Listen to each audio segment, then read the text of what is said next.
मला एकाचा मेसेज आलेला की अप्रूव्हर कसं शोधावं, तर तुम्हाला आता कळलं असेल कसं शोधायचं आहे ते. तुमच्याकडे ऍडमिन लॉग इन कसा रिकव्हर करायचं हे मी स्टेप सांगितलं आहे.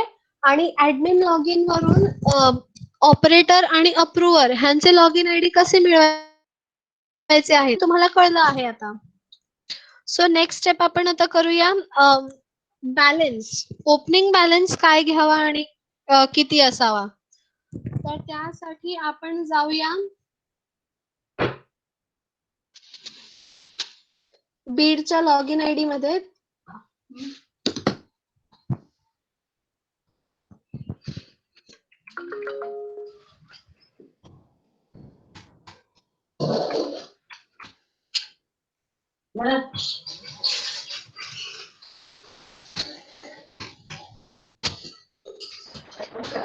मॅडम हा ऍडमिन लॉग इन आहे का?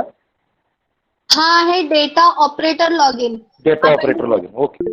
आपण ऍडमिन लॉग इन मध्ये गेलेलो, तिकडे आपले युजर्स बघितले कोणते कोणते आहेत आणि आपण तिकडून ऑपरेटर आणि अप्रूव्हरचा लॉग इन आयडी मिळवू शकतो, रिसेट पासवर्ड करू शकतो.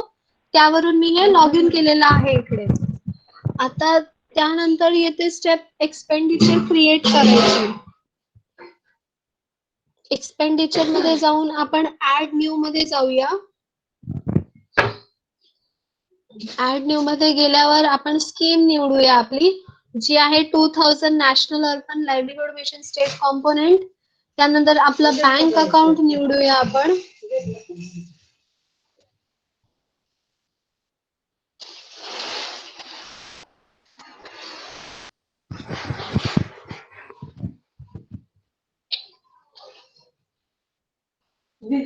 त्यानंतर तुम्ही बघा इथे अवेलेबल बॅलन्स जो आहे, टोटल अवेलेबल अमाउंट 4520. आपण बँक अकाउंट निवडल्यावर हे ऑटोमॅटिक आलेलं आहे. आपण हे चेंज करू बँक अकाउंट, तर तिकडे दुसरा बॅलन्स हा पहा आलेला आहे. Is that clear? सो आपण बघायचं आहे आपला 1 तारखेला बॅलन्स काय आहे बँकमध्ये. समजा तुमच्याकडे अकाउंट मध्ये बॅलन्स आहे 1 लाख. बँक स्टेटमेंट प्रमाणे 1 लाख आहे आणि इथे जे आहे ते 50,000च दिसतायत. सो इन दॅट केस इकडे 50,000 कमी आहेत PFMS वर. तर आपण काय करायचं आहे, माय फंड्स मध्ये जायचं आहे. आता हे ओपनिंग बॅलन्स कसा ऍड करायचा आहे, किंवा तुम्हाला आम्ही जे निधी वितरित करतो ते PFMS वर केलं जातं. तर ते PFMS वर मिळालेला निधी कसा ह्याच्यावर मॅप करायचा आहे, तर त्याचं पण एक स्टेप आहे. त्यासाठी आपण माय फंड्स मध्ये जायचं आहे. रिसिव्ड फ्रॉम स्टेट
आता मी इथे माय फंड्स मध्ये जाऊन रिसिव्ड फ्रॉम स्टेट गव्हर्नमेंट किंवा अदर एजन्सी मध्ये जाऊन सर्च केलं, पण त्यात फंड जो आहे तो आलेला दिसत नाही आहे. तर आपण जो 50,000 जो आपला फरक आहे, जो PFMS वर कमी दिसतो आहे, त्याच्यासाठी आपण जाऊया माय फंड्स मध्ये, ओपनिंग बॅलन्स मध्ये, आणि आपण ओपनिंग बॅलन्स ऍड करूया. त्यासाठी काय करायचं आहे, तर मी गेले माय फंड्स, ओपनिंग बॅलन्स, आणि आता आपण करूया ऍड ओपनिंग बॅलन्स.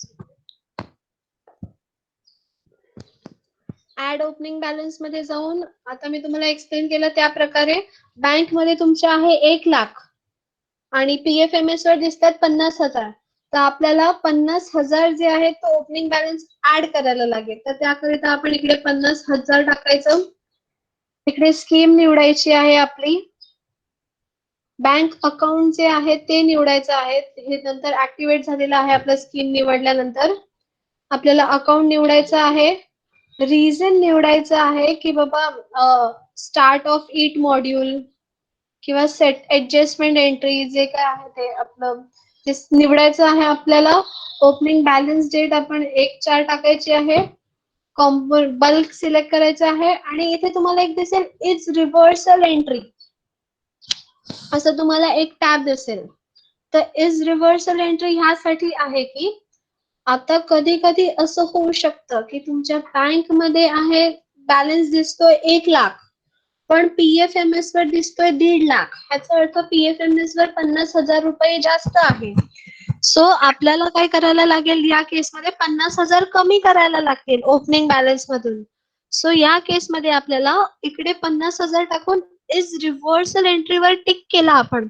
ह्याचा अर्थ ही अमाऊंट आपल्याला वजा करायची आहे. जर तुम्हाला ऍड करायचे असतील 50,000 तर तुम्ही इज रिव्हर्सल एंट्रीवर टिक करणार नाही. पण तुम्हाला वजा करायचे असले 50,000 म्हणजे 2 केसेस अशा वेगवेगळ्या असतील आणि तुम्हाला पैसे वजा करायचे असतील तर तुम्ही इज रिव्हर्सल एंट्रीवर टिक कराल आणि सेव्ह कराल. आता त्यानंतर तुम्हाला हे सेव्ह केल्यानंतर हे अप्रूव्हर आयडी मध्ये जाऊन सबमिट अप्रूव्ह करायचं आहे. तर तुम्हाला जे हे एजन्सी डेटा ऑपरेटर आहे इथून लॉग आउट करायचं आहे आणि अप्रूव्हर आयडी जो आहे तुम्हाला तिकडे दिसले होते 3 आयडी असतात. Agency data administrator, agency data approver आणि एजन्सी डेटा ऑपरेटर. सो तुम्हाला ऑपरेटर मधून तुम्ही रिक्वेस्ट टाकलेली आहे ते तुम्हाला एजन्सी अप्रूव्हरच्या लॉग इन मधून अप्रूव्ह करायचं आहे. त्याच्यानंतर मॅडम म्हणजे जे बँकेत शिल्लक असतील त्याचे अमाऊंट टाकायचे आहे का ओपनिंग बॅलन्स म्हणून? हो हो हो 1/4 ला. हो कारण की तुम्ही आतापासून सुरू करताय ना सो तुमचा बॅलन्स मॅच झाला पाहिजे. आणि मॅडम चेक दिले असतील आउटस्टँडिंग असतील तर मग 31 मार्चला चेक आपण इश्यू केले आहेत ते तर म्हणजे विड्रॉल होतील ना. ते आउटस्टँडिंग अमाऊंटचं काय करायचं मग? तो डिफरन्स दिसेल ना मग. बरोबर ते तरी तुम्ही जो क्लोजिंग बॅलन्स आहे ना बँकचा असं पण ते रिकन्सिलिएशन आयटम आहे. रिकन्सिलिएशन तुम्ही कॅशबुकचा कराल तेव्हा आपण ह्याचं पण रिकन्सिलिएशन होऊन जाईल. सो तुमचा जो बॅलन्स आहे बँकचा तोच तुम्ही कंटिन्यू करा. हो, परंतु जे आउटस्टँडिंग चेक्स आहेत त्या आउटस्टँडिंग चेक्स मायनस करून बॅलन्स टाकायला लागेल ना बँकेमधून. म्हणजे हा एक्झॅक्ट तो फिगर राहील.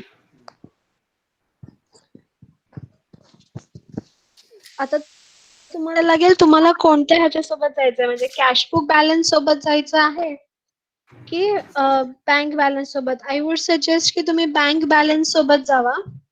पण मॅडम बँक बॅलन्स सोबत गेलं परंतु ऑडिट मध्ये तर कॅशबुक बघितलं जातं कारण की ते दोन्ही मॅच व्हायला पाहिजेत ना. कारण की दोन्ही डिफरन्स येईल ना मॅडम कॅशबुक आणि बँक बॅलन्सचं. तर कॅशबुकचं आउटस्टँडिंग मायनस करून ओपनिंग बॅलन्स टाकायला लागेल ना. म्हणजे दोन्ही मॅच राहणार.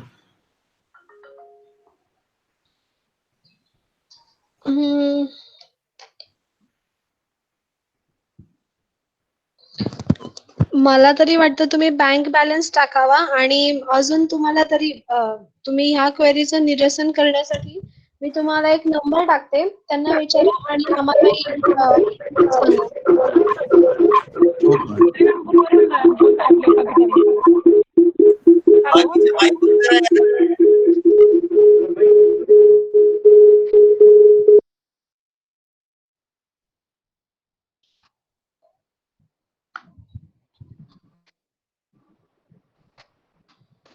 आशुतोष पटेल यांचा नंबर टाकलेला आहे.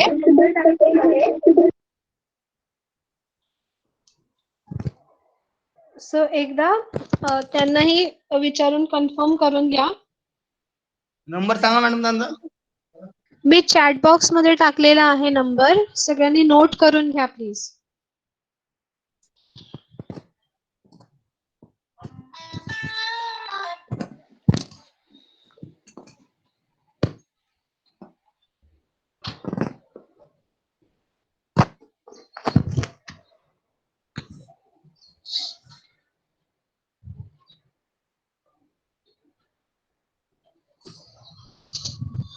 सो आपला ओपनिंग बॅलन्स ऍड करून झाला, अप्रूव्हर लॉग इन मधून तो अप्रूव्ह करून झाला.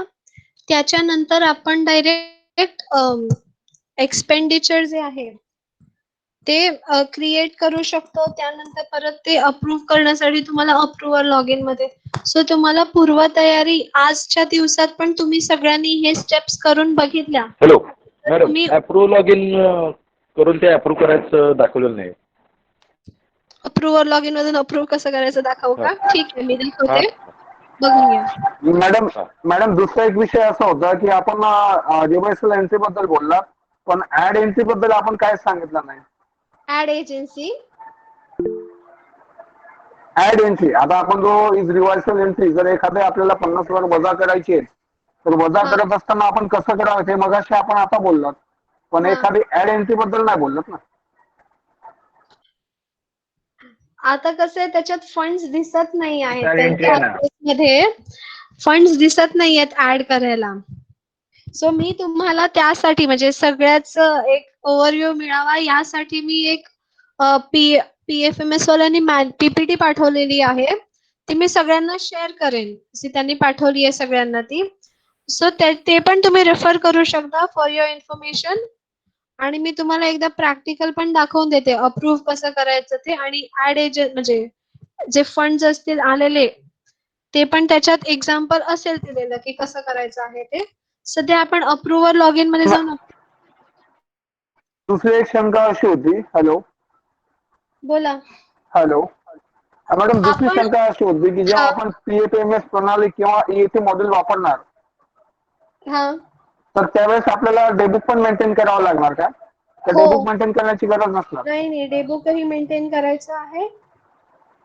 हा, आणि म्हणजे हे सेम जसं आपण पूर्वी जसं योजनेचं ज्या पद्धतीचं डेबुक मेंटेन करत होतो ते पुन्हा कंटिन्यू तसंच मेंटेन करावं लागणार. हो, ओके.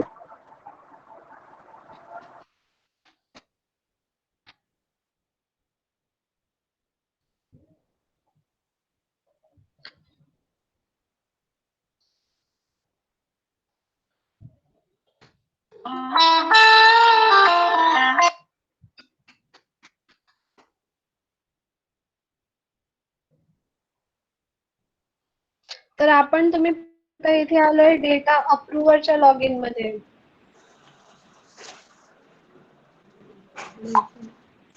माहिती बरोबर बंद माझा पण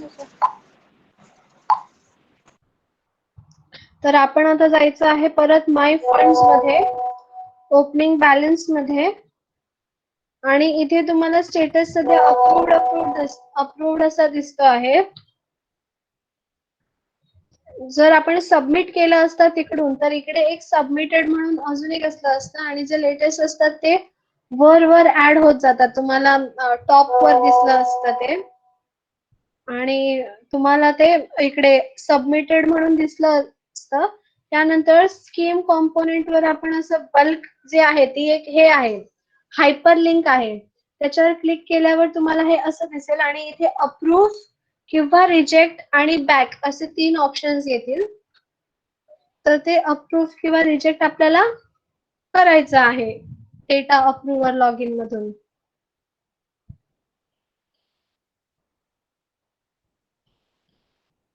सो अशा प्रकारे आपण जे काही आता बघितलंय, आणि ह्या बेसिसवर तुम्ही सगळे प्रॉब्लेम्स कसे सॉल्व्ह करू शकता हे मी आता एकदा रिवाइज करते आहे. सगळ्यांनी हे नोट करून घ्या. आधी तर आपण हे पाहिलं की आपली स्कीम जी आहे ती आपण दुसरं PMAY लॉग इन मधून पण वापरू शकतो का ते. त्यासाठी आपण PFMS जे आपल्याकडे अवेलेबल लॉग इन आहे ऍडमिनचं, त्यात आपण लॉग इन करून पाहिलं. त्यात आपली NULM ची स्कीम जी आहे ती माय स्कीम्स मध्ये जाऊन दिसते आहे का ते पाहिलं. बरोबर. त्यानंतर आपण पाहिलं की समजा ते माय स्कीम्स मध्ये दिसत नाही आहे, तर मग आपण तिकडेच रजिस्टर्ड न्यू स्कीम वर क्लिक केलं. रजिस्टर्ड न्यू स्कीम वर जाऊन आपण आपली जी बँकची माहिती आहे ती भरली. आपलं जे स्कीम जे आहे ते निवडलं. आपण युनिक एजन्सी कोड टाकला DME मुंबई, जो आपला NULM चा आहे तो. ते टाकून आपण सर्च केलं, तर आपण पाहिलं की आपलं स्कीम तिकडे आहे. सेव्ह केलं. ह्याचा अर्थ तुम्ही PMAY चा जो लॉगिन आयडी आहे अप्रूव्हर आणि ऑपरेटरचा, तो वापरून एक्सपेंडिचर करू शकता. आता त्यात पण समजा NULM चा बॅलन्स थोडा वर खाली असेल, तर तुम्ही आता मी लास्ट स्टेप सांगितलं त्याप्रमाणे ऍडजस्ट करू शकता. ठीक आहे. त्यानंतर आता समजा तुम्ही जर तिकडे ऍड करायला जात आहात, स्कीम रजिस्टर न्यू स्कीम करायला जात आहात, पण तिकडे मेसेज आला की दिस बँक ऑलरेडी एक्झिस्ट, तर ह्या केसमध्ये काय करायचं आहे, तर PFMS च्या होम पेजवर जायचं आहे आणि PFMS च्या होम पेजवर जाऊन मॅनेज रजिस्टर्ड एजन्सी एक टॅब दिसेल. त्यावर जाऊन आपण आपला अकाउंट नंबर टाकून सर्च केलेला आहे. ते अकाउंट नंबर आपण सर्च केल्याच्या नंतर आपलं जे डिटेल झालेले आहेत ते आपण एक्सपोर्ट टू एक्सेल केले. बरोबर. त्यानंतर एक्सपोर्ट टू एक्सेल केल्यावर आपल्याला आपलं अकाउंट नंबर म्हणजे ईमेल आयडी कोणता आहे तो दिसला आपल्याला. आता इन केस तुमच्याकडे त्याचा ऍक्सेस नसेल, तर तुम्ही मला ते शकता, NULM वर मेल टाका, मला कॉल किंवा मेसेज ड्रॉप करा, तुमचं जे किंवा पत्र पाठवा आणि त्याच्यात लिहा की आमचा जुना मेल आयडी हा होता, पण आम्हाला त्याचा ऍक्सेस नाही. आमचा नवीन मेल आयडी हा आहे. आमचे नवीन CEO जे आहेत प्रोजेक्ट ऑफिसर, त्यांचा मोबाईल नंबर हा आहे आणि त्यांचं नाव हे आहे. आपण चेंज करून देऊ.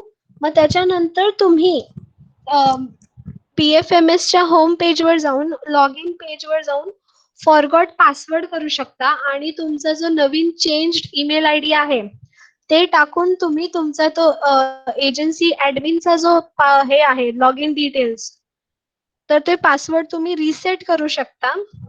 आणि पासवर्ड रिसेट करून झाल्यावर तुम्ही ते चेक पण करू शकता. तुम्ही एकदा तो लॉग इन केलं की मग तुम्हाला तिकडे माय डिटेल्स मध्ये जाऊन तुम्ही बघू शकता. माय स्कीम्स मध्ये जाऊन आणि मॅनेज मध्ये जाऊन तुम्हाला NULM ची स्कीम दिसेल.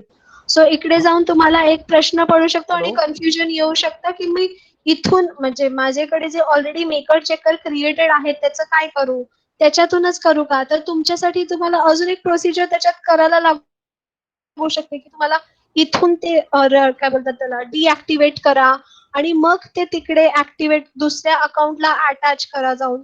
त्याऐवजी तुम्ही याच लॉग इन आयडी मध्ये मेकर चेकर आहेत का ते पहा. तुम्हाला डिऍक्टिव्हेट करायला असेही मेकर चेकर लागतील, अकाउंटचा बॅलन्स 0 करायला लागेल. त्यापेक्षा तुमच्याकडे जे लॉग इन आयडी अवेलेबल असेल, जे तुम्ही आता रिकव्हर केलेलं आहे, रिट्रीव्ह केलेलं आहे, त्याच्यात जाऊन मेकर चेकर आहेत का ते पहा. आजच तुम्ही ही ऍक्टिव्हिटी करू शकता. आणि मेकर चेकर पाहिल्या म्हणजे आहे का ते नसतील, तर 11 ते 1 ह्या वेळेत तुम्ही ते मेकर चेकर जाऊन बनवायचं आहे. ऍडमिन लॉग इन मध्ये जाऊन, मास्टर्स मध्ये जाऊन, युजर्स मध्ये जाऊन ऍड न्यू मध्ये जाऊन तुम्ही ते ऍड करू शकता. किंवा समजा तिकडे तुम्हाला एनेबल्ड वाले कोणते युजर्स दिसले, तर तुम्ही त्यांचा पासवर्ड रिसेट करू शकता. तुम्हाला तिकडे युजर आयडी दिसेल, तुम्हाला फक्त पासवर्ड रिसेट करायचा असेल, मेल आयडी पण तिकडे समोर दिसत असेल तुम्हाला. आणि त्यानंतर येतं तुम्हाला बॅलन्स काय आहे ते. तर एकदा तुमचा बँक बॅलन्स बघून घ्या आणि तुमच्याकडे काय बॅलन्स आहे ते, आणि त्या प्रकारे बॅलन्स चेंज करून द्या. म्हणजे तुम्हाला ऑपरेटर मधून जे आहे तो बॅलन्स चेंज करायची रिक्वेस्ट टाकावी लागेल. मग तुम्हाला तुमच्याच अप्रूव्हर मधून ती अप्रूव्ह करायला लागेल आणि त्यानंतर तुम्ही पेमेंट करू शकता. आता त्यानंतर येतं वेंडर्स, म्हणजे वेंडर कसे ऍड करायचे.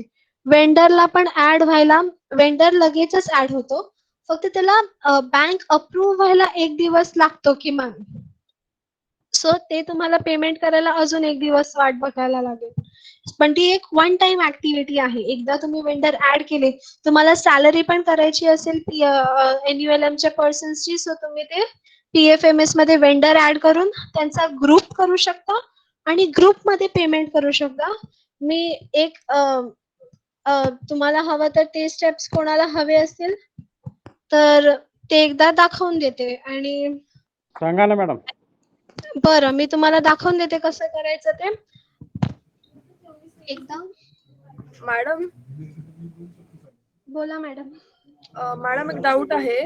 हे आम्ही सॅलरीज करत होतो एनईएमच्या प्रोजेक्ट डिरेक्टर प्रोजेक्टर हा कोर्सची. तर इन्स्ट्रुमेंट टाईप मध्ये आहे ना, तर E payment using print advice येतं. तर हा तिथून हा आपल्याला आरटीजीएस करता येईल का? तो ऑप्शन चूज करता येईल का? आपल्याला प्रिंट पेमेंट ऍडवाइस जी आहे ना हा तीच जनरेट करायची आहे. आणि जे पण सिग्नेटरी, 2 सिग्नेटरी आहेत का तुमच्याकडे? हा हा, तर हा मग ते दोघांची साईन घेऊन बँक मध्ये पाठवायला लागेल. ओके. ऍक्च्युली ते बँक चा इश्यू होता, पण तसंच करावं लागेल का? दुसरा ऑप्शन नाहीये ना हो, आपल्याकडे? नाही प्रिंट पेमेंट ऍडवाइस बँकला सबमिट करावं लागेल आणि त्याने पेमेंट करायला लागेल. Okay, thank you. Welcome madam. अजून एक आता मॅडमने सांगितलं तसं आपल्याला प्रिंट पेमेंट ऍडवाइस द्वारेच पेमेंट करायचं आहे. तर तुम्हाला कधी कधी असं होऊ शकतं की प्रिंट पेमेंट ऍडवाइसचं ऑप्शनच येत नाही आहे. तुम्हाला एक्सपेंडिचर क्रिएट करताना फक्त चेक, आरटीजीएस, एनईएफटी असे ऑप्शन्स येत आहेत असं होऊ शकतं. सो त्या केसमध्ये कसं ऍक्टिव्हेट करायचं आहे ते मी तुम्हाला दाखवते. आपण जाऊया चंद्रपूरच्या लॉग इन मध्ये.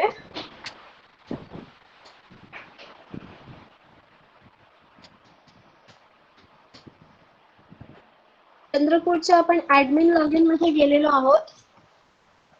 आता Admin login. Print payment advice कसं गेलेलो आहे. प्रिंट पेमेंट ऍडवाइस कसं ऍक्टिव्हेट करायचं ते आपण बघूया.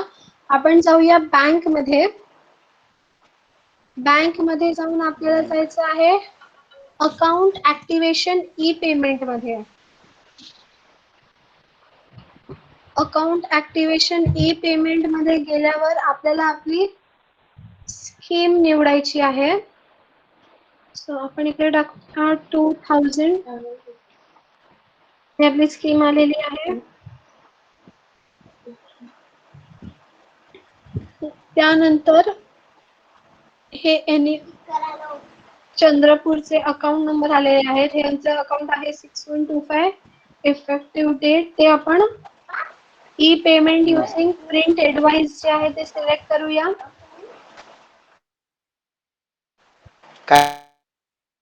आणि हे सबमिट करूया. I confirm that correct account has been enabled. Okay. So इकडे तुम्हाला दिसेल account activation type E payment using print advice झालेला आहे. आता तुम्ही एक्सपेंडिचर क्रिएट कराल तेव्हा तुम्हाला चेक, पीएफ म्हणजे चेक, ईएफ, एनईएफटी, आरटीजीएस सोबत E payment using print payment advice असं येईल. सो ते निवडून तुम्हाला पेमेंट करायचं आहे. ते म्हणजे 2 पानाचं एक ऍडवाइस येईल. त्यावर सही घेऊन तुम्हाला ते बँकला द्यायचं आहे पेमेंट करण्यासाठी. जसं आपण ECS एक पत्र देतो की आपले काय डिटेल्स आहेत ते. सो त्याच प्रकारे हे प्रिंट पेमेंट ऍडवाइस असतं. त्यावर तुमची सिग्नेचरची साईन घेऊन आपल्याला बँक मध्ये द्यायचं असतं. आता आपण बघूया ग्रुप कसा करावा ते. हो थांबा हो मला पण करू दे. म्हणून माझी मीटिंग चालू बेटा. माझा मीटिंग चालू ना.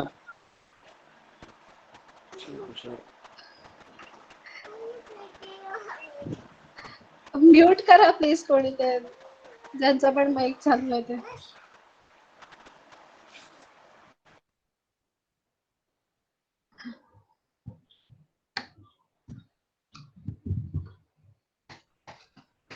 मॅडम इस्लामपूर बोलतोय. हॅलो. हा बोला. हॅलो. हा बोला मॅडम बोला. इस्लामपूर बोलतोय. प्रिंट पेमेंट ऍडवाइस बरोबर चेक पण द्यावा लागतो का मॅडम? काय सर? आपलं जे निव्वळ रक्कम प्रिंट जी पेमेंट पेमेंट ऍडवाइस करायची आहे बरोबर ना. आपल्याला हा कळला तुमचा प्रश्न. आपल्याला जी निव्वळ रक्कम करायची आहे ना चेक पेमेंट पण जोडावा लागतो का ती. त्याबरोबर? हा ऐका मी हॅलो. तेच सांगते. आपल्याला हॅलो. पेमेंट करायची जी आहे निव्वळ फक्त PFMS करायचं आहे.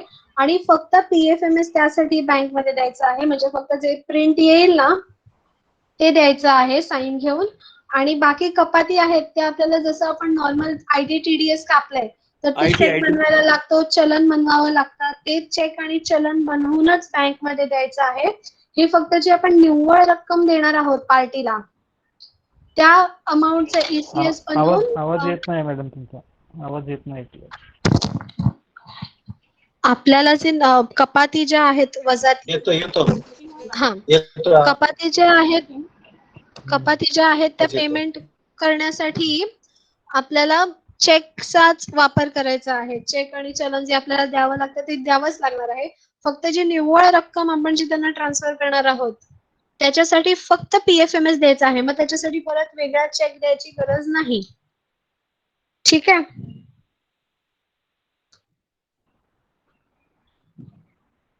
हॅलो. हा मॅडम. हॅलो. एक मिनिट हॅलो. मी एकदा ग्रुप करायचं हा मॅडम दाखवते. गजबी बोलतोय. सर आपण एकदा ग्रुप कसं करायचं ते बघून घेऊया ठीक वेंडर्सचा. आहे, त्यानंतर ठीक. आपण प्रश्न घेऊया ना. हा ठीक आहे. मग ठीक आहे ओके. मॅडम, ठीक आहे. तर आपण आलो आहोत एजन्सी डेटा अप्रूव्हरच्या ऑपरेटरच्या लॉग इन मध्ये. एजन्सी डेटा अप्रूव्हरच्या लॉग इन मध्ये जाऊन आपण मास्टर्स मध्ये आलो आहोत आणि त्यानंतर बल्क कस्टमायझेशन मध्ये आलो आहोत आणि मॅनेज मध्ये आलो आहोत. त्यानंतर आपल्याला इथे निवडायचं आहे आपली स्कीम आणि आपल्याला एक्सपेंडिचर मधले हे करायचे आहेत म्हणून आपण जेवढे वेंडर्स क्रिएट केलेले असतील ते सगळे इकडे येतील. तुम्हाला सिलेक्ट करायचे सगळ्या वेंडर्सचा ग्रुप करायचा आहे की ठराविक लोकांचा ग्रुप करायचा आहे ते जे हवेत त्यांना सिलेक्ट करून घ्यायचं आपण वेंडर्स मध्ये एक्सपेंडिचर मध्ये आणि त्यानंतर जे नाव द्यायचं आहे ते तुम्हाला इथे देता येईल. समजा तुम्ही इकडे APO चा ग्रुप आहे तर APO असं लिहून ग्रुप फॉर्म करा किंवा मग CEO कम्युनिटी ऑर्गनायझर्स आहेत त्यांचा ग्रुप क्रिएट करायचा असेल तर क्रिएट करा. आता आपण त्यांना CBT अंतर्गतच पेमेंट करतो त्यामुळे मग डिफॉल्ट कॉम्पोनंट तुम्ही इकडे निवडू शकता.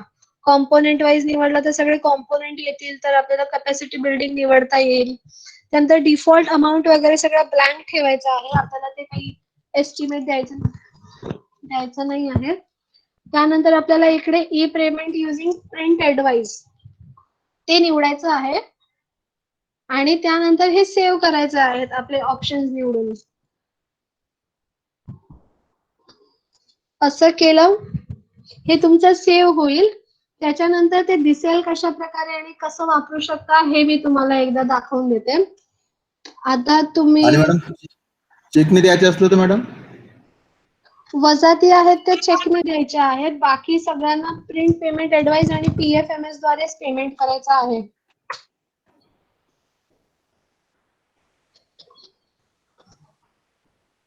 मॅडम मी थोडीशी डबल हमाली होते असं वाटत नाही का?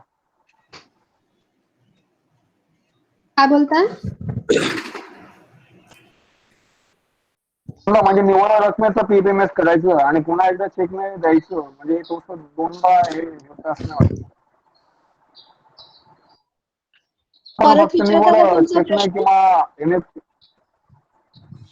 मॅडम आपण निव्वळ रक्कम जी आहे ती PFMS ने देणार आणि इतर जे ते चेक किंवा RTGS ने जे देणार ते दोनदा सरकार नाही दोनदा ज्याला आपण थोडक्यात बघा म्हणतो साध्या मॅडम ऐका ना साध्या भाषेत ज्याला आपण म्हणतो की डबल हमाली जी म्हणतो तसं नाही वाटत. नाही आपण फक्त निव्वळ रक्कम त्यांना द्यायची आहे त्याच्यासाठी आपण थोडी ना परत चेक देणार आहोत. हो ना मॅडम निव्वळ रक्कम आपण मला तेच PFMS ने म्हणायचं. देणार. हा बोला. ठीक आहे चालेल काय अडचण नाही. ठीक आहे. तर आपण मॅडम. आता तो ग्रुप जो आपण फॉर्म केलेला आहे तो कशा प्रकारे दिसेल ते मी एकदा तुम्हाला दाखवते. एक्सपेंडिचर मध्ये गेलात तुम्ही ऍड न्यू मध्ये गेलात त्यानंतर स्कीम निवडायची आहे. स्कीम निवडली की तुम्हाला इथे साइडला बॉक्स दिसेल एक तुमचे सगळे ग्रुप्स जे आहेत ते इकडे येतील की किती कोणते ग्रुप आहेत ते आणि त्यानंतर तुम्हाला जे ग्रुप तुम्ही बनवला आहे तो निवडायचा आहे. ते निवडलं की तुम्हाला इथे कॉम्पोनंट दिसेल निवडायचं आहे. तुम्ही CBT निवडला तर तुम्हाला हे ऑप्शन नाही येणार नंतर आणि ते आल्याच्या नंतर तुम्हाला इकडे वेंडर नेम दिसतील. सो तुम्हाला इथे एक्सपेंडिचर अमाऊंट जी आहे टोटल टाकायची आहे, जे तुम्ही निव्वळ रक्कम त्यांना देणार आहात ते इकडे एक्सपेंडिचर अमाऊंट मध्ये टाकायची आहे. आणि त्यानंतर ज्यांना पण पेमेंट करायचं आहे त्यांना टिक करून इथे तुम्हाला अमाऊंट टाकायची आहे. आणि मग त्या सगळ्यांची टोटल जी आहे इथे येत जाईल नेट अमाऊंट मध्ये. आणि नेट अमाऊंट आणि इथे टाकलेली अमाऊंट मॅच झाल्यानंतरच तुम्ही हे पुढे जाऊन सबमिट करू शकता. सो अशा प्रकारे तुम्हाला ग्रुप्स फॉर्म करून एकच PFMS द्वारे तुम्ही पेमेंट करू शकता. अजून काही क्वेरीज कोणाला असतील? मॅडम एखादी मॅडम पार्टीला आपण पेमेंट PFMS केलेलं आपण आहे. पूर्ण मॅडम पारोळा एकदा आता आपण सांगितलं ते सर्व अगोदर VFMS वापरणाऱ्यांना फ्री झालं, पण ज्या लोकांनी आतापर्यंत वापरलंच नाही, ज्या काही ठिकाणी अजून वापरतच नाही का कुठल्याच योजनेमध्ये, तर मी त्याच्यावर बघितलं तर ते एजन्सी ऍडमिन वगैरे किंवा हे बाकीच्या गोष्टी त्याच्यावर दिसत नाही. परत रिपीट करता का जरा? आणि प्लीज बाकी सगळ्यांनी लोणावळा तुमचा माईक म्यूट करा जरा. आणि तुम्ही एकदा परत जरा जोर हा मॅडम, लोणावळा माईक म्यूट करा प्लीज. हा सर बोला. नवीन ज्या ठिकाणी PFMS वापरणार आहेत ना, तर डॅशबोर्ड वरती आपण मी सर्च केलं तर तिथे एजन्सी ऍडमिन वगैरे हे ऑप्शन दिसतच नाही त्याच्यावर. म्हणजे नवीन वापरणारे आहेत ते ना? आतापर्यंत आम्ही PFMS वापरलंच नाही. ओके सर, मग जे अकाउंट्स वाले असतील ना, म्हणजे मी तेच स्टार्टिंगला स्टेप सांगितलं. तर आधीच की नाही तुम्ही मॅनेज रजिस्टर्ड एजन्सी जे आहे ना त्याच्यात जाऊन तुम्ही कसं आहे, इथून जे आहे ते बनवलेलं आहे DMA ऑफिस मधून सगळ्यांचे लॉग इन डिटेल्स आणि आता बनवलेले आहेत. पण हा, त्यांना ऍक्सेस नाही, म्हणजे लॉग इन डिटेल्सची माहिती नाही. तर ते कसं रिकव्हर करावं त्यासाठी मी स्टेप सांगितले होते. मॅनेज रजिस्टर्ड एजन्सी मध्ये जाऊन आपली एजन्सी कोणत्या ह्याच्यात ऍड आहे ते जाऊन आपल्याला कळेल. आपला मेल आयडी काय आहे ते कळेल. तर त्या मेल आयडी वरून आपण ते रिकव्हर करू शकतो. पण आपल्याला स्कीम मध्ये ऍड करायला गेलं तर घेतच नाही मॅडम. मी चेक केलं आता, सिलेक्ट स्कीम मध्ये गेलं तर ते घेत नाही त्याच्यावरती. मग तुम्ही कोणत्या लॉग इन मध्ये लॉग इन केलं सर? नाही मॅडम, आपल्याकडे लॉग इन नाहीच ना दिलेलं मॅडम. हा, मग मी त्यासाठीच म्हटलं PFMS च्या होम पेज वर जावा, मॅनेज रजिस्टर्ड करा. तुमची स्कीम कोणत्या ह्याच्यात रजिस्टर आहे ते तुम्हाला कळेल. ठीक आहे. ते मला एक्सपोर्ट टू एक्सेल असं त्या टॅबवर क्लिक केल्यावर तुमचा मेल आयडी काय आहे ते पण कळेल. त्या मेल आयडीचा वापर करून तुम्हाला रिसेट करायचा आहे ऍडमिनचा पासवर्ड. आणि मग तुम्हाला ते त्यात जाऊन मग नंतर ऑपरेटर अप्रूव्हर हे सगळं क्रिएट करायचं आहे. ठीक आहे मॅडम. ओके, काही प्रॉब्लेम असेल तर मॅडम PFMS प्रणालीमध्ये गोषवारा निघतो का, जे टोटल आलेले ग्रँट, जसं आपण वर्षाच्या शेवटी जसं अॅन्युअल रिपोर्ट तयार करताना डेबुक लिहिताना आपण एक गोषवारा तयार करून ऑडिटरला सबमिट करतो, तर तशी काही सुविधा आहे का त्या PFMS हो प्रणालीमध्ये? हो, सगळे रिपोर्ट्स निघतात. फक्त आपण हे ऍडिशनल सेशन जेव्हा सगळ्यांचं बेसिक क्लिअर होईल त्यानंतर आपण हे रिपोर्ट्स आणि त्यातून जनरेट करू. मी तुम्हाला PFMS चा मॅन्युअल जे आहे PPT ते पाठवून देतो. आणि तुम्ही रिपोर्ट्स मध्ये गेलात ना तर तुम्हाला बरेच सारे रिपोर्ट्स मिळतील. आणि तुम्हाला कोणता डिझायर्ड रिपोर्ट आहे ते तुम्ही डाउनलोड करू शकता. असं आहे. मॅडम परत तुम्हाला एकदा बॅलन्स पूर्वीचीच एक पण शंका कम्प्लीट होईल. विचारतो. हा बोला. जर सगळे रिपोर्ट जर निघणार असतील तर मग पुन्हा जनरली आपण जे डेबुक मेंटेन करतो ते करायची काय आवश्यकता? आता कसं आहे ना, PFMS वर तुम्ही पेमेंट जरी केलं ना तरी वजाती जे आहेत त्या तुम्हाला चेकनेच भरायच्या आहेत. त्या कुठेच येत नाहीत PFMS वर. तर ते असं आहे की ते इनकम्प्लीट आहे. आम्ही विचारलं सेंट्रल वाल्यांना की ह्याच्यातून वजाती तर केलं जातच नाहीये, तर मग कसं तुम्ही ट्रॅक होणार एकूण एक्सपेंडिचरचं? सो ते बोलले की आहे हे असं आहे, त्याच्यात नाही डिडक्शन आपण पेमेंट करू शकत किंवा ते फक्त तुम्ही ते एंट्री करू शकता. तुम्हाला ते EAT मॉड्यूल ह्यासाठीच आहे. तुम्ही एकदा ते पेमेंट करता ते तर दिसेलच. आणि जे तुम्ही चेकने पेमेंट करता ते पण त्याच्यात एंट्री करा. तरी पण ते परिपूर्ण नाही होत. So it is how it is. You can't do anything about it. बरं, ठीक आहे. दुसरा विषय अजून असा मॅडम की जेव्हा आपण अकाउंट मेंटेन करतो त्यावेळेस स्टारलाईन कामकाजासाठी जेव्हा आपण ऍडव्हान्स वगैरे देतो त्याचं समायोजन करतो का, तशी तरतूद PFMS प्रणालीला आहे का? PFMS मध्ये आता EAT मॉड्यूल आहे ना, ते एक्सपेंडिचर, ऍडव्हान्स आणि ट्रान्सफर हे सगळ्याच आहे. तर आम्ही सध्या तरी फक्त एक्सपेंडिचर मॉड्यूल वापरतोय, ऍडव्हान्स आणि ट्रान्सफर.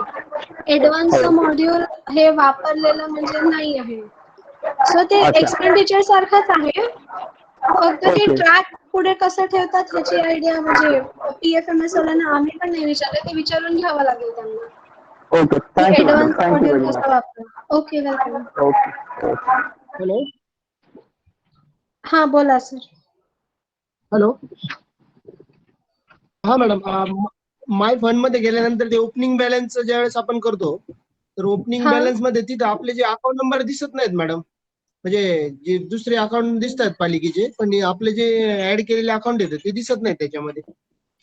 मला प्रश्न नाही कळला. ओपनिंग बॅलन्स मध्ये फंड तुम्ही माय मध्ये फंड्स मध्ये गेलात, ओपनिंग बॅलन्स मध्ये ओपनिंग गेलात. बॅलन्स, हा, तर हा. तिथं जे अकाउंट नंबर दिसतात ना, सिलेक्ट ओपनिंग बॅलन्स, ते अकाउंट आपले दिसत नाहीत ना, जे NLM चे जे अकाउंट भरलेले आहेत आपण त्याच्यामध्ये, हा, तर ते तुमचे दिसत नाहीत. NULM चे अकाउंट दिसत नाही आहे. हो, बरं, तुम्ही तुमचं जे एजन्सी आहे ती कोणती आहे ते सगळं तुम्हाला कळालेलं आहे, कोणती आहे हो, तुमच्याकडे, हो, हो, त्याचं हो, अप्रूव्हर आणि ऍडमिन लॉगिन दोन्ही आहे. हो. मी आयडियली असा प्रॉब्लेम यायला नको मला हे. मी हा स्क्रीनशॉट टाकतो वाटल्यास हा तुमच्या चालेल. मोबाईल. हा, नाही तर तुम्हाला काही प्रॉब्लेम असेल ना, तर मी आशुतोष हे टेक्निकल प्रॉब्लेम जर दिसत असेल ना, कारण की जसं तुम्ही पाहता तिकडे अकाउंट नंबर यायला हवा, मग आपण त्याच्यात अकाउंट नंबर मध्ये जाऊन बॅलन्स ऍड करू, बरोबर. आता तुम्हाला दिसत नाहीये तर seems like it is a technical problem. मी आशुतोष पटेल यांचा नंबर जो आहे ते तुम्हाला ओके, टाकलाय बघा, चॅट बॉक्स मध्ये मी ओके, मिळाला टाकलेला मॅडम, आहे, तो मिळालाय. चेक करावा. हा, ओके, आणि थँक्यू. मी PPT जे आहे PFMS वाल्यांनी बनवून सर्क्युलेट केलेली आहे ते मी सगळ्यांना मेल करून देईन आताच. तर ओके, तुम्हाला जे थँक्यू. स्क्रीनशॉट काढायचे राहिले असेल किंवा काय, ते तुम्ही तिकडे तुम्हाला बेसिक थोडं थोडं कळू शकतं. ठीक आहे, ओके, ओके, चालेल. ओके. अजून काही कोणाला क्वेरीज नसतील, आणि आय गेस सगळ्यांनी आजच मॅडम, ही बेसिक स्टेप जी आहे ना ती ट्राय करावी. Hello madam. हा बोला. मॅडम, बँक ऍक्टिव्हेशनची माहिती जरा परत द्या ना, ऍडमिन लॉगिन मधून. बँक ऍक्टिव्हेशन म्हणजे ते प्रिंट पेमेंट ऍडवाइस ऍक्टिव्हेट करायचं ते. येस येस मॅम, हो. हा, त्यासाठी तुम्ही काय कराल माहितीये का, आधी तुम्ही जाल ऍडमिन लॉगिन मध्ये. ऍडमिन लॉगिन मध्ये जाऊन तुम्हाला जायचं असते बँक या टॅबवर. तिकडे अकाउंट ऍक्टिव्हेशन वर ई पेमेंट असं एक ऑप्शन दिसेल, आणि मग त्याच्यात जाऊन तुम्हाला स्कीम निवडायची आहे, तुमचं अकाउंट निवडायचं आहे आणि सबमिट करायचं आहे. त्यानंतर तुम्हाला ते ऑटोमॅटिकली जेव्हा तुम्ही ऑपरेटरचं लॉग इन कराल, तुम्हाला ते एक्सपेंडिचर क्रिएट करायला जाल, तेव्हा तुम्हाला पिन पेमेंट ऍडवाइस हे सुद्धा एक ऑप्शन दिसेल. ठीक आहे. हॅलो. हा मॅडम, मला तुम्ही लॉगिन आयडी मी नाहीच आहे अगोदर, मी आता ऑलरेडी रजिस्टर केलेलं नाही. आता जर नवीन रजिस्टर करायचं असेल तर तिथं व्ह्यू रजिस्ट्रेशनला गेल्यानंतर ते म्हणतं की disable to self agency register has been disabled आणि agency may be registered by funding agency. Funding agency करावी लागेल असं म्हणतात ते. फंडिंग एजन्सी, हा, ते फंडिंग एजन्सी कडून रजिस्टर करावं लागेल असं म्हणतात ते, त्यावर मेसेज येतोय. तुम्ही कोणत्या टॅबवर गेलात जरा सांगता का? रजिस्टर एजन्सी वरती गेले ना मॅडम, हा, तर त्याच्यावर मेसेज येतोय की तो रेड कलर मध्ये self agency registration has been disabled and agency may be registered by respective funding agency of the scheme. हा, हे बघा, तुमची एजन्सी जी आहे, तुमची ULB जी आहे ती ऑलरेडी DMA मधून रजिस्टर केलेली आहे. तुम्हाला युनिक एजन्सी कोड जो आहे तुमचा क्रिएट झालेला आहे. तुम्हाला आता ते फक्त तुम्हाला पासवर्ड रिट्रीव्ह करायचा आहे आणि तुम्हाला मेकर चेकर असतील तर तर ते वापरून पेमेंट करायचं आहे किंवा तुम्हाला मेकर चेकर बनवायला लागतील. नाही पण मॅडम मी असं आहे. एक्सपोर्ट करून बघितलं पण त्याच्यामध्ये आपली USB नाही आहे. सावंतवाडी आपण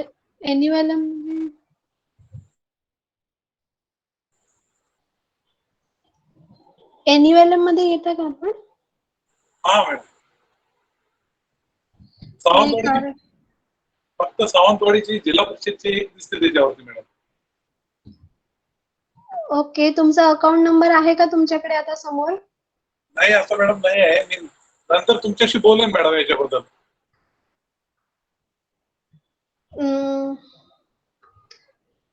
तुमचा अकाउंट नंबर द्या, मी तुम्हाला आता मॅडम, हे आपलं- करून देते. मी पाठवतो मॅडम तुम्हाला व्हॉट्सअपला. मग मंडेला पाठवा सर प्लीज. चालेल, ठीक आहे. ठीक आहे ओके, मॅडम. अजून आपल्या स्तरावरून कोणाला काही- गोपर बोलतोय हॅलो हॅलो हॅलो, एक एक करून मॅडम, मी बोला काय म्हणतो please. की आपल्या स्तरावरून जे लॉगिन आयडी पासवर्ड जनरेट केलेले आहेत त्याची एक लिस्टची कॉपी पाठवून देते, एकदा ओपन करून पाहाला. ऐका, सगळ्यांचं रजिस्ट्रेशन झालेलं आहे. तुम्ही कोणत्या तरी युनिक एजन्सी कोडला मॅप आहात. फक्त कसं आणि कोणत्या म्हणजे कोणत्या युनिक एजन्सी कोडला मॅप आहात ते तुम्हाला चेक करायचं आहे. NULM मधल्या सगळ्या ULBचं रजिस्ट्रेशन झालेलं आहे. सर्वांचे एजन्सी कोड तयार आहे. तर आपण मॅनेज रजिस्टर्ड एजन्सीवर जाऊन आपला अकाउंट नंबर चेक करा आणि कोणत्या ह्याला मॅप आहात ते एकदा चेक करून घ्या. मॅडम भोकर बोलतोय. हॅलो. हा हॅलो. बोला. हा हॅलो. बोला. आपण सांगण्याप्रमाणे मॅडम मी हॅलो, आता मॅडम. रिकव्हरी केलं आहे. चाळीसगाव हा, चाळीसगाव हॅलो. ULB बोला. चाळीसगाव ULB बोला. हा मॅम, मी रजिस्टर मॅनेज एजन्सी मधून आहे ना अकाउंट नंबर टाकून एक्सपोर्ट टू एक्सेल करतेय, पण दोन्ही अकाउंटला तो डेटा दाखवत नाहीये. ब्लँक येत आहे तिथे. 2 अकाउंट नंबर आहेत, IDBI आणि बँक ऑफ इंडिया. तर हा, हा. दोघं अकाउंट नंबर टाकून एक्सपोर्ट टू एक्सेल केलं ना तर तुमचे ते डाउनलोड होतंय. नवीन अकाउंट आहे हा. का तुमचं? नाही मॅम, जुनेच आहेत दोन्ही पण. एक अच्छा. सुवर्ण जयंतीचं होतं आणि एक एन्युअलमचं होतं. हा हा. पण ग्रँट आताची जी करंट ग्रँट आलेली होती ती सुवर्ण जयंतीच्या अकाउंटला आलेली होती, जे जुनं IDBIचं होतं. हा. मी दोन्ही अकाउंट नंबर टाकतेय, पण तिथे फक्त फॉर्मॅट येतोय, पण बाकी डिटेल्स येत नाही. म्हणजे agency name, agency type, email ID, काहीच फक्त येत हेडिंग नाहीये. येत आहेत. हा, हेडिंग येत आहेत फक्त. एक्सपोर्ट टू एक्सेल केल्यावर.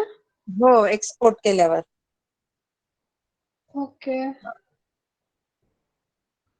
स्कीम वगैरे पण हे करायचंय का? काय ते? म्हणजे मी ना फक्त हे टाकता स्टेट वगैरे पण केलं, निवडलं तरी पण ते ब्लँकच येते. नाही, फक्त अकाउंट नंबर टाकूनच सर्च करायचं आहे. आणि तुम्ही बोलताय SGSRY वर आलं, ते तुम्ही अकाउंट नंबर टाकलं तरी तुम्हाला ब्लँक येत आहे, राईट? हो, दोघी पण अकाउंट नंबर ब्लँक येत आहे. ओके. म्हणजे तुम्हाला पासवर्ड जो आहे तो रिट्रीव्ह करता येत नाही आहे. ऑप्शन नाही. तसं. हो. ऐका ना, हा टेक्निकल प्रॉब्लेम दिसतोय मला. आशुतोष पटेल यांचा नंबर मी चॅट बॉक्स मध्ये टाकलेला आहे. ओके. त्यांना ते कदाचित मेल टाकायला सांगतील. ओके, सो चालेल. त्यांना मेल टाकून द्या किंवा काय, एकदा बोलून घ्या त्यांच्याशी. ते गाईड करतील. Madam Bhokar okay. बोलतोय, APO. हा, बोला भोकर. आपण सांगण्याप्रमाणे मी ऍडमिनचा पासवर्ड रिसेट करून लॉग इन केलं. हा. मास्टर मध्ये मला ऍडमिन आणि एक दिसतंय, म्हणजे DO ची एंट्री दिसते या ठिकाणी 2ची, पण ते हा. दोन्ही कर्मचारी नाहीयेत. तर एडिट करून मी ती माहिती बदलू शकतो ना त्याची आता? हो, बदलू शकतो. पण ते 11 ते 1 रंगी आता करता येईल चेंजेस? हा, माहिती ट्राय जी करून आहे. बघा, कदाचित आता होईल. फक्त मेकर चेक बनतात, एडिट कदाचित होऊ शकतील. मी ट्राय केलेलं नाहीये, तुम्ही करून बघा. बरोबर, ओके. ठीक आहे. आणि मी एक शीट लिंक टाकली होती, त्याच्यावर सगळ्यांना अटेंडन्स मार्क अजून केलेली नाहीये, तर प्लीज सगळ्यांनी अटेंडन्स मार्क करा आधी. हॅलो मॅम, शीट परत हॅलो मॅडम, टाकाल का? इस्लामपूर बोलतोय. हॅलो. इस्लामपूर नगरपालिका बोला. हा मॅडम, PFMS जे आपलं समजा PMEY मध्ये PFMS असेल आणि त्याचा हा जो मेकर चेकर आहे तोच आपण हा वापरू शकतोय का? हो वापरू शकतोय. त्याच्यातच जर तुम्हाला तेच तुम्ही समजा तुमच्याकडे PMEY चा समजा लॉग इन डिटेल्स आहेत. ऍडमिन हा लॉग इन मध्ये तुम्ही गेलात. ऍडमिन हा लॉग इन मध्ये जाऊन माय स्कीम्स मध्ये जाऊन मॅनेज मध्ये गेलात. तिकडे हा तुम्हाला NULM ची स्कीम दिसली. तर ओके तुम्ही NULM चं हे आपलं PMEY चे लॉग इन डिटेल्स हा NULM साठी वापरू शकता. इन केस समजा तुम्हाला माय स्कीम्स मध्ये जाऊन NULM ची स्कीम नाही दिसली. सो हा तुम्हाला काय करायला लागेल, रजिस्टर न्यू हा स्कीम मध्ये हा जावा. न्यू त्याच स्कीम पेजवर मध्ये जाऊन ते रजिस्टर रजिस्टर करून न्यू घ्यावं स्कीम लागेल. मध्ये जाऊन तुम्ही डिटेल्स टाकले. हा त्याच्यात जाऊन सगळं सेव्ह केलं तुमचे डिटेल्स टाकल्यावर आपली स्कीम निवडल्यावर तर हा मग आणि ते सेव्ह झालं तरी तुम्ही ते हा दुसऱ्या ह्याचे डिटेल्स ते वापरू शकता तुमच्या पेमेंट हा साठी. बरं. ठीक आहे मग मॅडम. म्हणजे ओके. ते लॉग इन बाकीचे सगळे त्यांचे वापरू शकतोय आपण हो ते हो हो बरोबर. ऑपरेटर, अप्रूव्हर आणि ऍडमिन ते. हो बरोबर. ठीक आहे मॅडम. थँक्यू. ओके.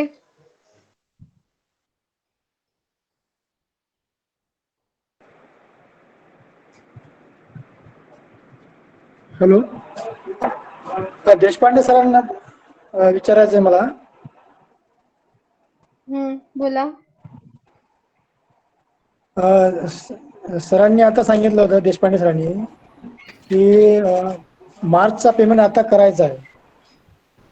केला चालते म्हणजे चेकद्वारे. तसं TA काढता येईल का मागच्या वर्षाचा?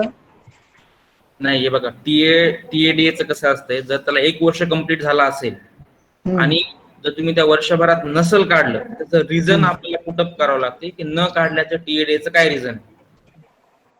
त्याच्यानंतर तुम्हाला ते फाईल पुटअप काढता येईल, डझंट मॅटर. पण अगोदर तुम्हाला 1 वर्ष, कारण तो GR आहे, त्या GRच्या अनुषंगाने आपल्याला रिझन द्यावं लागतं की 1 वर्षामध्ये, मागील 1 वर्षामध्ये मी TADA काढलेलं नाही. असं आहे ना? आणि ठीक मार्च आहे. महिन्याचं जर तुम्हाला पेमेंट तुम्हाला काढायचं असेल तर तुम्ही PFMS द्वारे काढू शकता. जर तुम्हाला PFMS ला थोडंसं काही डिले वगैरे होत असेल, काही अडचणी येत असतील, तांत्रिक अडचणी येत असतील, तर तुम्ही तुमचं जसं मागच्या वेळेस तुम्ही काढले की RTGS असो किंवा चेक असो, तुम्ही तेच फॉलो करा या महिन्यापुरतं. पण पुढच्या महिन्यामध्ये मात्र, म्हणजे एप्रिल महिन्याचं पेमेंट जेव्हा तुम्ही मे मध्ये करता त्यावेळेस मात्र तुम्हाला PFMSच यूज करावं लागेल. ओके. Only for PFMS. आणि जे ULB PFMS यूज करणार नाही त्या ULB ला फंड उपलब्ध करून दिल्या जाणार नाही स्टेटवरून, हे स्ट्रिक्टली सांगतो. हॅलो. हॅलो. हा बोला मॅडम. Hello ma'am. सर एक क्युरी होती, आता मी मॅडमांना विचारलं होतं, ते झालं जे SGS सर्वायचं जुनं लॉग इन ID होतं ना, सॉरी जुना अकाउंट नंबर आहे ना, त्याचं ते डिटेल्स दाखवत आहेत, कॉन्टॅक्ट पर्सन नेम आणि ईमेल ID. पण कॉन्टॅक्ट पर्सन नेम जे आहे ते जुनेच CPOचं दाखवत आहेत. ठीक आहे ना, त्याला रिसेट करता येईल ना. रिसेट करता येईल का? हा. म्हणजे ते आपल्या स्तरावरून होईल की बँकेला जे नाव असेल तेच ऑटोमॅटिकली येईल?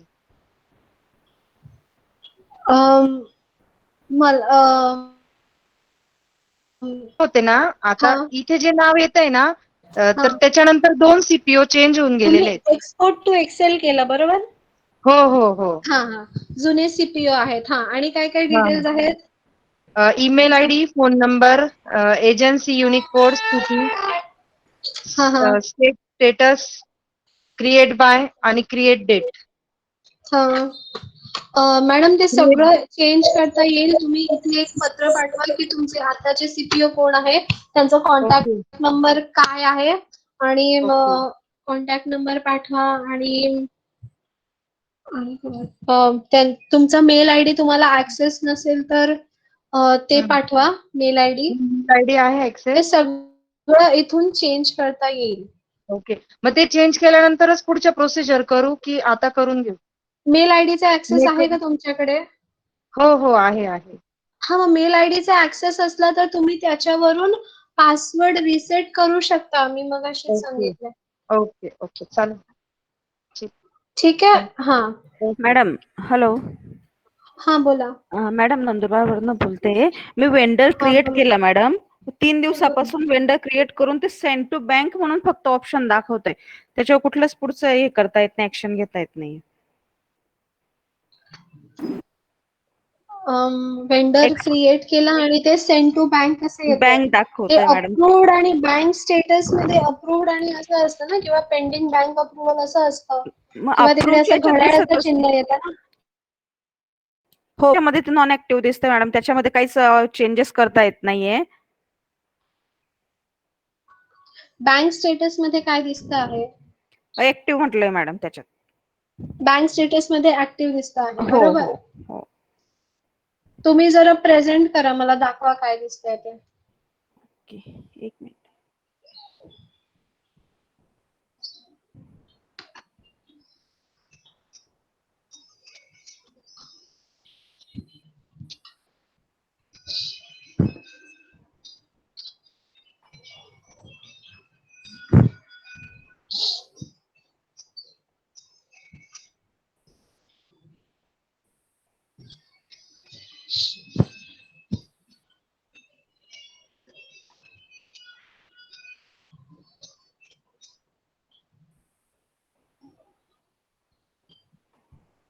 होतंय मॅम प्रेझेंट?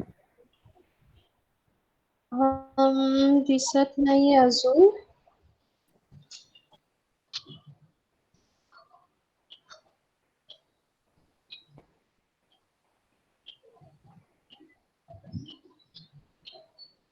नाही दिसत आहे. तुम्ही शेअर केलं आहे.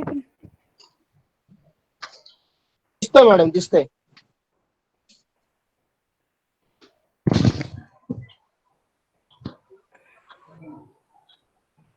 दिसतंय मॅम? हो, दिसतंय. हो, तर हे जे मी केलंय मॅडम, वेंडर क्रिएट केलेलं आहे. या ठिकाणी send to bank. Send to bank. Yes. एक ट्रान्झॅक्शन सक्सेसफुली झालंय माझं, पण हे होतच नाही मॅडम.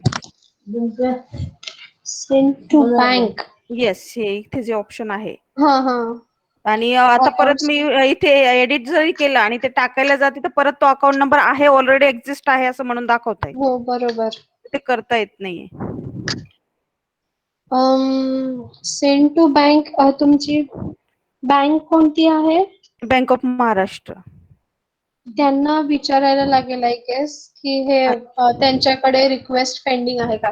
कारण की तेच काय बोलतात त्याला, आता तुम्ही जे नाव टाकले आहे, आपण समजा जे काही टाकलं आहे ते, तर ती लोक ते चेक करतात आणि मग अप्रूव्ह करून देतात. सो एकदा बँकला विचारायला लागेल की त्यांच्या याचे बिफोर जे ट्रान्झॅक्शन केलं होतं ना मॅडम, तर विदिन म्हणजे 1 तासाच्या आतमध्ये आपोआप बँकेने केलं होतं. हो. त्यासाठी ऍडमिन मध्ये जाऊन ते बँकेचं जे करायचं होतं मॅडम, जे आता तुम्ही ऍडमिनच्या लॉग इन मधून मला म्हटले होते मगाशी, पण ते ऑप्शनच मला दिसत नाही ऍडमिनच्या याच्यात. जाऊ ना, लॉग इन करा बघू.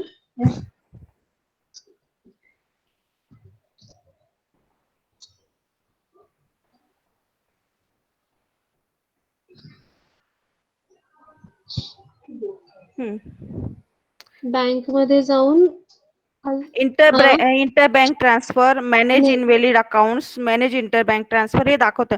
खाली आहे अजून. मॅडम सिग्नेटरी, रिकन्सिलाइड, खाली एनरोल अकाउंट, डीएससी. अजून खाली.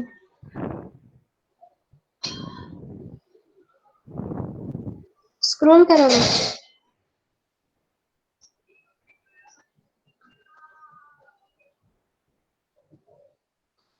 हा, स्क्रोल करा आता.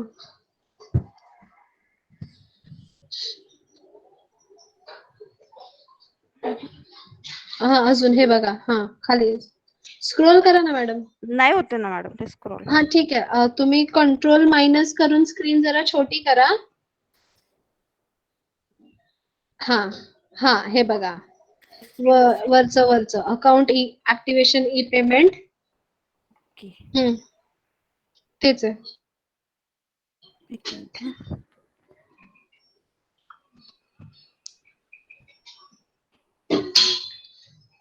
आता स्कीम निवडून तुम्ही अकाउंट सर्च करा.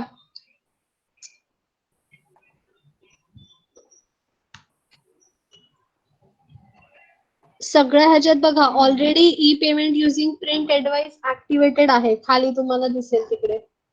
ठीक आहे, हो सगळ्या बरं. ह्याच्यात तुम्हाला प्रिंट पेमेंट ऍडवाइस येईल. ओके मॅडम मी करून बघते, काय अडचण आली तर कळवते. हो हो.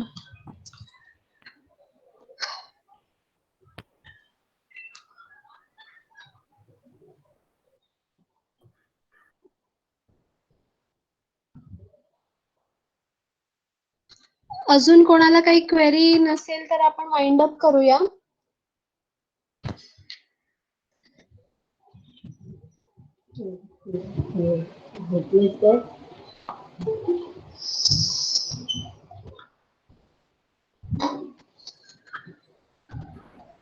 आय गेस आता कोणाला काही डाऊट्स नाही आहेत आणि सगळ्यांनी अटेंडन्स जे आहे मी शीट एक शेअर केलेली आहे, एक्सेल शीट, गुगल शीट, त्यात सगळ्यांनी आपलं अटेंडन्स मार्क करा प्लीज. मॅडम एक असं हे करायचं का आपण, एक ठराविक ह्यांना वेळ द्यायचा का, त्या वेळेला जर काही अडचण आली तरच त्यांनी कॉल लावा त्या वेळेत. हो चालेल तसंही. तुमचा टाइम सांगा की जेणेकरून त्या टाइमच्या अंतर्गतच सगळं होईल. दिवसभर कॉल होतील आपले आणि त्या कामामध्ये त्यांना तशी हेल्प देणं आपल्याला पण हो शक्य होणार. बरोबर. तर मला वाटतं ज्यावेळी मेकर आणि चेकर बनतात त्यावेळेतच 11 ते 12च्या मध्ये जर त्यांनी कॉल केले आणि काही क्वेरीज असतील तर बरं होईल. बघा सगळ्या ULB न आपला एक ठराविक टाइम असं हे करा की 11 ते 12च्या दरम्यान तेजल मॅडमला जर तुम्ही कॉल लावली म्हणजे काही तांत्रिक अडचण आली तर काही तुमचं मेकर चेकर बनवत असताना किंवा काही तुम्हाला आणखी काही तांत्रिक अडचण आहे अशा वेळेस फक्त 11 ते 12च्या बिटवीन तुम्ही कॉल लावा तेजल मॅडमला. तेजल मॅडम तुम्हाला सपोर्ट करतील ऑनलाईन आणि PFMS आपलं ऍक्टिव्हेट करा. आणि मी सगळ्यांना पुन्हा एकदा सूचना सांगतो, चालू वर्षी फंड अवेलेबल होण्यासाठी आपलं PFMS ऍक्टिव्ह पाहिजे. काही अडचणी असतील, आपलं जुनं अकाउंट असेल, HDRSYचं अकाउंट असेल, आपलं SULMचं अकाउंट असेल किंवा आपलं NULMचं अकाउंट असेल, पण ते प्रॉपर पहिल्यांदा ऍक्टिव्ह रजिस्टर असेल पण आता काहीतरी त्याच्यामध्ये चेंजेस झाले असतील, अशा काही जरी तुम्हाला अडचणी असतील, ऍडमिनिस्ट्रेटिव्ह असेल किंवा टेक्निकल अडचण असेल किंवा रजिस्टर होत नसेल, आपलं मेकर चेकर बनत नसतील किंवा असं काही जरी अडचण आली तरी मॅडम तुम्हाला सपोर्ट करतायत. त्या 2 ते आज किती समजा आज पुढच्या सोमवारी किती जणांनी मॅपिंग केलेलं आहे पैसा पोर्टलवर, आपलं किती जणांनी मॅपिंग केलेलं आहे आपल्या PFMS पोर्टलवर ते लक्षात घेऊन उर्वरित जणांचा आढावा घेण्यात येईल सोमवारी. ओके, याच्यावर काही अडचण?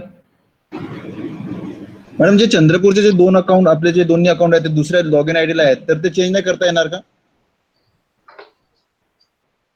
चंद्रपूरचे 2 अकाउंट जे आहेत ते कशात ऍड आहेत? हा म्हणजे जे नवीन म्हणजे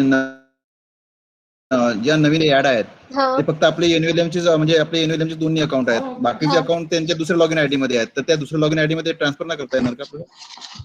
करू शकता तुम्ही.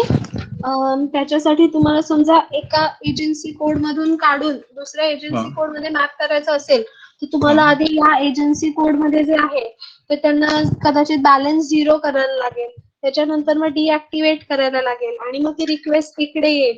ती रिक्वेस्ट आम्हाला एक्सेप्ट करून मग तुम्हाला ते दुसऱ्या ह्याच्यात रजिस्टर करायला लागेल आणि दुसऱ्या ह्याच्यात रजिस्टर करून ती अजून कोणाला तरी रिक्वेस्ट जाईल ज्यांनी पण ते एजन्सी कोड क्रिएट केलेला आहे ना त्या युनिक एजन्सी कोड मध्ये रिक्वेस्ट जाईल, मग त्यांना परत ते अप्रूव्ह करायला लागेल एजन्सी.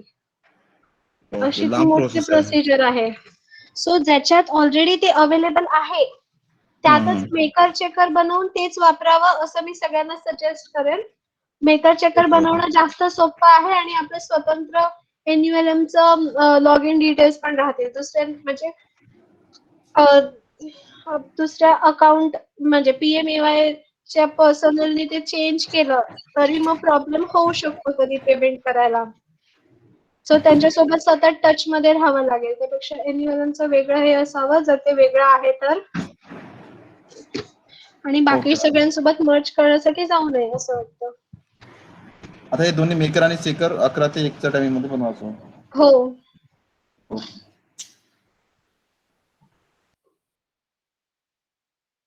बरं तुम्हाला काही क्वेरी असतील तर सरांनी सांगितल्याप्रमाणे 11 ते 12च्या एक मेसेज वगैरे टाका.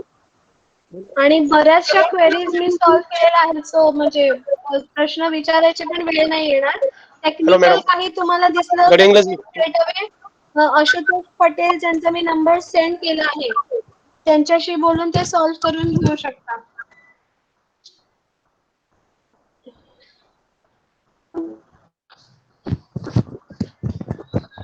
Hello hello madam. हा बोला. हॅलो. हा बोला. गडिंगला जेपी बोलतो मॅडम. हा बोला. मला देशपांडे सरांशी जरा बोलायचं आहे. बोला. आता मी लेट जॉईनिंग झालोय. हॅलो. हा. आता मला सांगा PMAY साठी आपल्याला एकाच बँकेमध्ये दोन्ही खाते आहेत. आपले PMAY ची पण आहेत आणि DNLM पण आहे काय. आणि PMAY एकाच ह्याच्यामधून हॅलो हॅलो. हॅलो. हॅलो. तर त्याच्यामध्ये PMAY हॅलो. बोला बोला.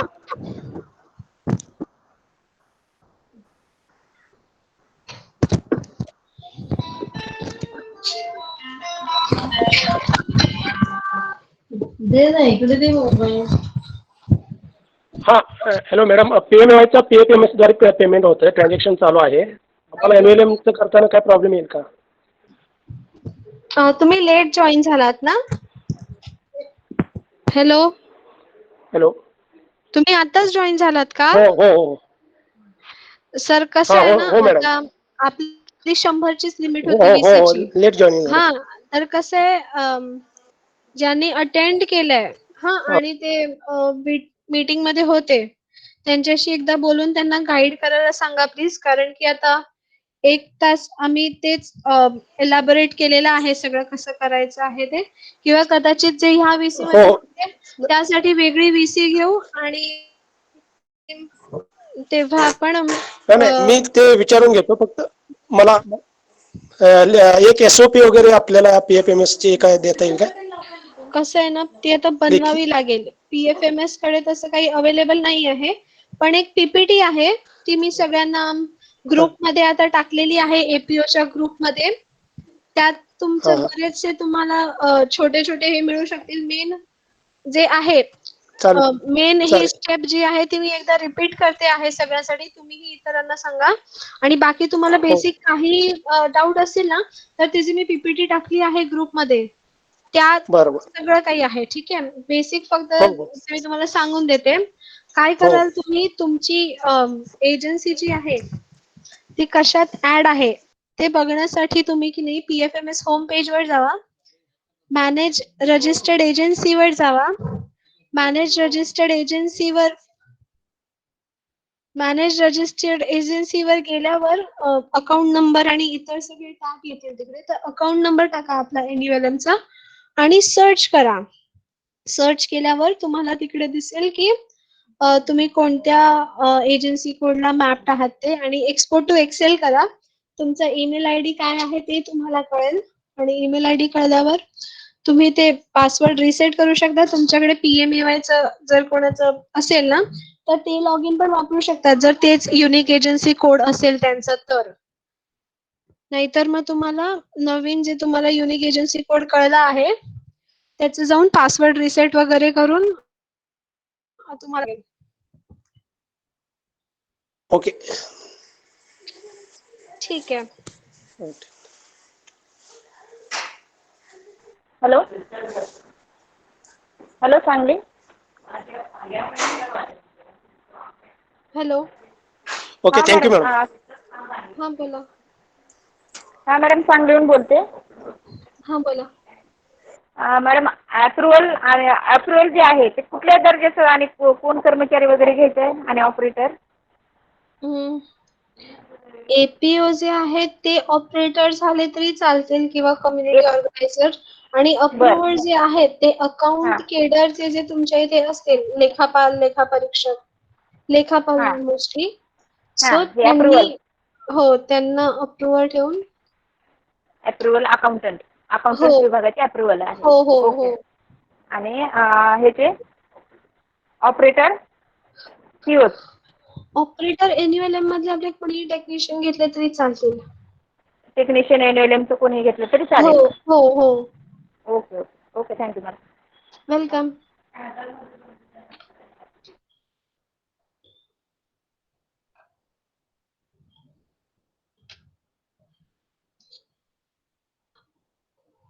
ठीक आहे मॅडम. सो मला वाटतं तुम्ही अजून तुमचे जे सहकारी असतील त्यांचे काही क्वेरीज असतील तर त्यांनाही मदत करावी. ह्या ज्या तुम्हाला स्टेप्स कळल्यात त्या, आणि एपीओ च्या ग्रुप मध्ये मी पीपीटी टाकली आहे ती पण रेफर करावी सगळ्यांनी. आणि आपण देशपांडे सर झालं, म्हणजे आय गेस कोणाची क्वेरी पण नाही आता काही. Okay okay, thank you madam. आपल्याला आता तेजल मॅडमनं अतिशय चांगल्या पद्धतीने पूर्ण PFM रजिस्ट्रेशन, कसं मेकर चेकरचे क्रेडेन्शियल बनवणे आणि कसे वेंडर सुद्धा क्रिएट करणे हे सांगितलेलं आहे. आणि पुन्हा तेजल मॅडम आपल्याला पूर्णतः हेल्प पण करणार आहेत की तुम्हाला प्रत्येक वेळोवेळी ज्या काही अडचणी येतील, तांत्रिक अडचणी येतील, त्या संबंधित मॅडम पुन्हा एकदा आपल्याला अवेलेबल होतीलच. पण येत्या सोमवारी पुन्हा एकदा आपण ह्याचा आढावा घेऊया की किती ULB न मॅप झालेले आहेत PFMS पोर्टलला आणि कोणाची काय अडचण आहे, त्या संदर्भात आपण पुन्हा एकदा सोमवारी पाहूया. तर सर्व उपस्थित एपीओ एक्सपर्ट आणि लेखाधिकारी यांचं मी हे करतोय की आजच्या मीटिंगला उपस्थित असल्यामुळं सर्वांचे आभार मानतो आणि VC संपली असं जाहीर करतो. थँक्यू. देशपांडे सर, फक्त एकच प्रश्न आहे की पैसा पोर्टलचा OTP येईल सर? हा, OTP येईल. थोडं सर्व्हर डाऊन आहे कारण की मार्च एंडिंग मुळे सगळं सर्व्हर पूर्ण ब्लॉक झालं होतं. तर येईल, 1-2 दिवस फक्त थांबा. कारण की या महिन्यात एप्रिल महिन्यात आपण 30 तारखेच्या पुढे RF रिलीज करतोय, 30 तारखेला समथिंग करतो. तर 1-2 दिवसामध्ये आपण सर्व्हर फ्री होईल. 2 दिवसामध्ये तुम्हाला मिळून जाईल OTP, काही अडचण नाही. Okay sir. आणि जो काही मार्च महिन्याचा आपला RF गेलेला आहे तो सर्व RF एक 8 दिवसामध्ये MIS पोर्टलला पण तुम्हाला दिसायला लागेल. काय आणि आणखी पण कोणाचं काही डेटा राहिला असेल, फायनान्शियल कंपोनंटचा डेटा अपडेशन राहिला असेल, त्यांनी तात्काळ अपडेट करा. आपल्याला सेंट्रलला या बाबतीत UC द्यायची. तर UC देत असताना आपल्याला पोर्टलवर जेवढी अमाऊंट आहे तेवढी अमाऊंटची आपल्याला UC द्यावं लागते. ही प्रोव्हिजनल UC असते स्टार्टिंगला, त्यानंतर आपल्याला पुन्हा फायनल UC द्यावं लागते. तर प्रोव्हिजनल UC आणि फायनल UC मध्ये डिफरन्स असतो, परंतु त्या आधारावर प्रोव्हिजनल UCच्या आधारावर आपल्याला अॅन्युअल ॲक्शन प्लॅन ठरतो आणि तो अॅन्युअल ॲक्शन प्लॅन आपला नंतर फायनल होतो. म्हणून आपल्या प्रत्येक ULBचा जो काही खर्च झाला असेल आपल्या स्तरावरचा तो खर्च फायनान्शियल कंपोनंटला अपडेट करा. त्याचबरोबरीला आम्ही 10 किंवा 11 तारखेला आम्ही सर्वजण आपलं इव्हॉल्युशन करणार आहोत.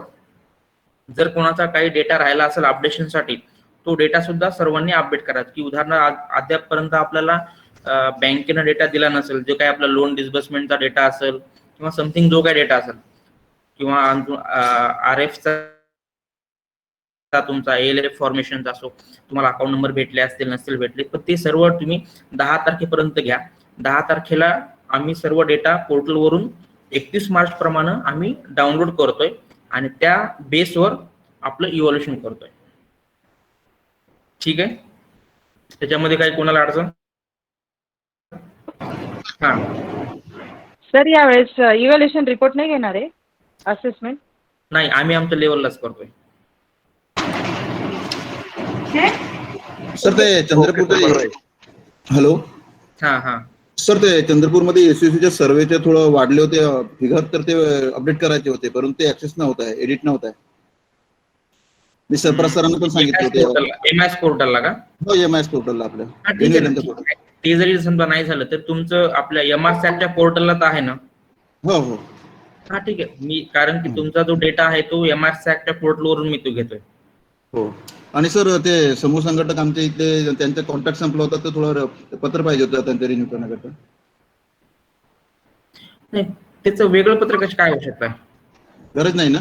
नाही, काही वेगळं रिन्युएशन करा असं काही वेगळं पत्र द्यायची आवश्यकता नाही. तुम्ही मूल्यमापन करू शकता, म्हणजे आयुक्त सर तुम्ही मूल्यमापन करू शकता, उपायुक्त सर तुमचे मूल्यमापन करू शकता आणि ते मूल्यमापन तुमच्या टिप्पणीत ठेवून तुम्ही आयुक्त सरांकडून रिन्युएशन करून घेऊ शकता.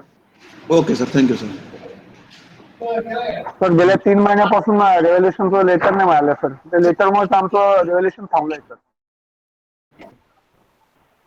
एपीओनचं का सर? सर्व एपीओनचं का? हो सर. हो सर. ठीक आहे. EPO, CO सगळं. सोमवारी तुम्हाला सर्व लेटर मिळून जाईल.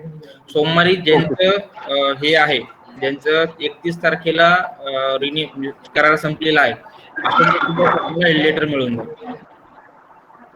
ओके, ज्यांचा 31 मार्च करार संपलेला आहे अशा सर्वांचं इव्हॉल्युशन विथ इव्हॉल्युशन आणि तुमचं नवीन ऑर्डर असं सर्वांना सोमवार मंगळवारपर्यंत मिळून जाईल. हार्डली हा 15 तारखेपर्यंत भेटून जाईल, कारण की पुन्हा 13 तारखेला सुट्टी आलेली आहे. हार्डली हा तुम्हाला 15 तारखेला असतो तुमचं इव्हॉल्युशन प्लस तुमची ऑर्डर 11 महिन्याची. चालेल सर. तर 23 जानेवारीपासून नव्हतं म्हणून म्हटलं. आणि त्यामुळे सर्वांनी काळजी घ्या. कोविडच्या ह्याच्यामध्ये सध्या भरपूर कोविड वाढले म्हणजे आहे, प्रादुर्भाव मोठ्या प्रमाणावर झालेला आहे. तर सर्व एक्सपर्ट आपले एपीओ यांनी थोडीशी काळजी घ्यायची. काम करत असताना सगळ्या गोष्टी फॉलो करायच्यात आणि त्याच्यानंतर काम करायचंय.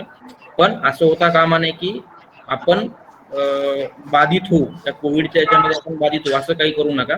त्यामुळे थोडीशी काळजी आहे, कारण आपण सध्या परिस्थिती बघतोय किती बिकट झालेली आहे आणि तुम्ही एकदम ग्राउंड लेवलला काम करतायत. काळजी आम्हाला पण आहे, पण थोडीशी काळजी घेऊन काम करा. Thank you sir. Thank you very much. ठीक आहे.